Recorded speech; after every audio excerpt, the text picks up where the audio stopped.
Hi, welcome to Blindside Movie Reviews. I am Noel T. Manning II, hanging out with the original blind movie critic, Jay Forey, coming to you from Gardner-Webb University. WGWG.org is the website where you can find us. Jay's website, blindsidereviews.com. You can find out everything there that you need and more.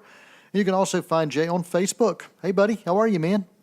I'm doing pretty good. No, we really, I guess now we can say we are now definitely into the summertime blockbuster film, right? That's exactly right.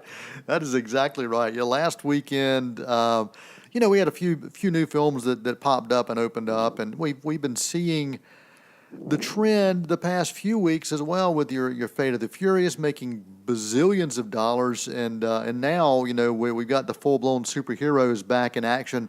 Guardians of the Galaxy Volume 2, you and I, when Marvel announced a few years ago that they were going to be doing Guardians of the Galaxy as a superhero franchise, you and I both were very reluctant to buy into it until the trailers came out. And once the trailers came out, I think you and I were sold that, okay, this has got some potential. And then the movie itself, which was released at the end of the summer a few years ago, tremendous success, at the box office and surprised a lot of people, including me.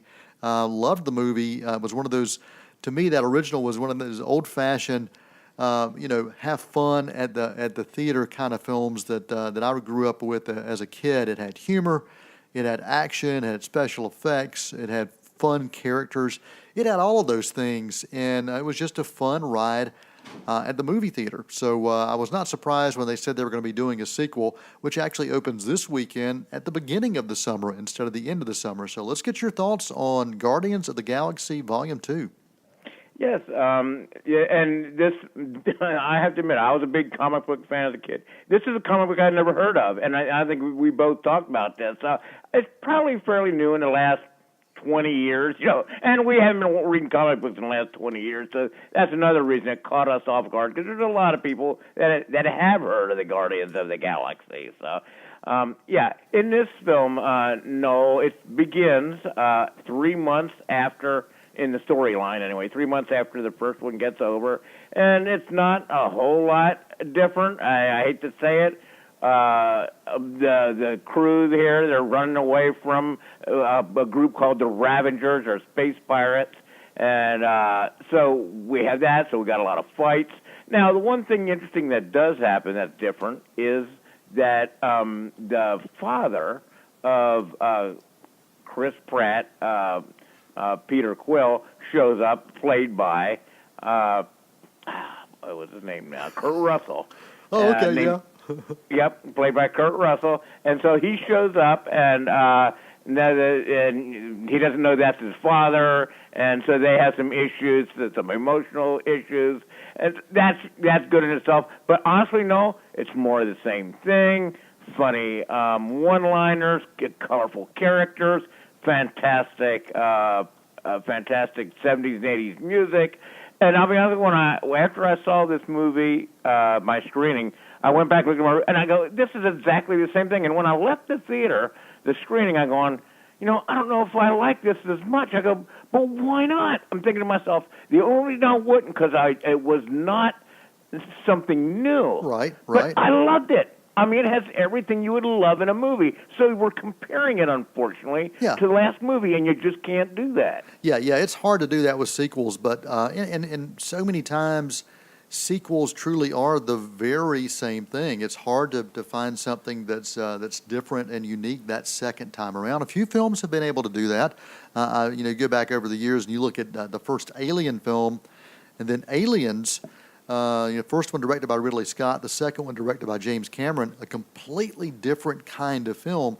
But it's difficult to do that in films like this, Guardians of the Galaxy, when people want really the same thing. I mean, you're looking for the quirky one-liners. You're looking for the fun interaction between the characters. You're looking for the crazy raccoon with a rocket on his back doing nuts, crazy stuff. Those are the kind of things you want in this kind of film. So I wouldn't expect a whole lot different. And, it's going to definitely tie into the Avengers universe, and we're going to see that happening even more so.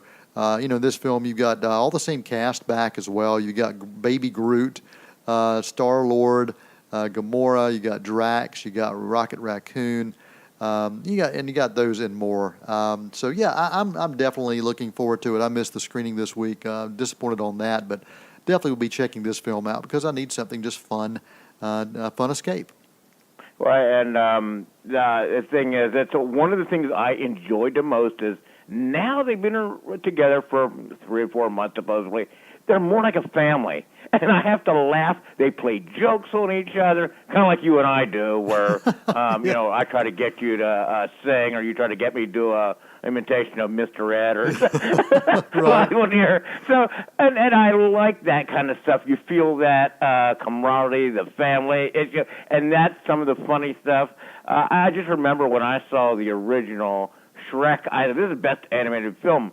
When I saw the second Shrek, I go, that's. And I thought, this is great too. It has the same stuff. You just can't compare it. Go in, expect the same, have fun. It's a popcorn flick, as you and I call them. Yep. I'm giving this a B+ rating. That's great. what I gave the first one, and I just have to go with that again.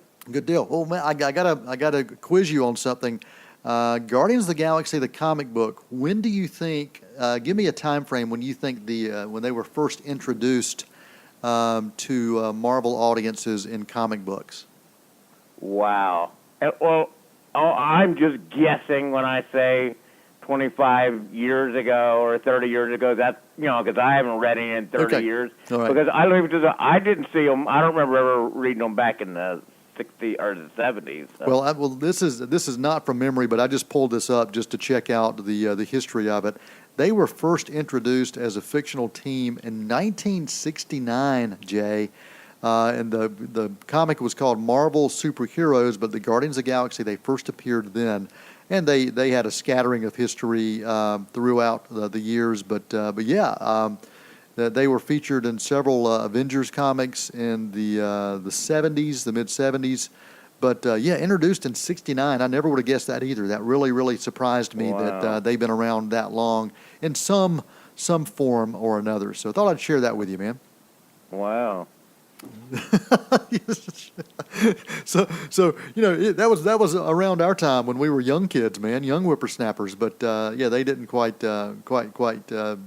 draw us in at that time, that's for sure. All right, Jay, your website, blindsidereviews.com, you gave a B+ to Guardians of the Galaxy Volume 2 for the music and the fun. It is a popcorn flick. Next week, any thoughts? What we're going to talk about?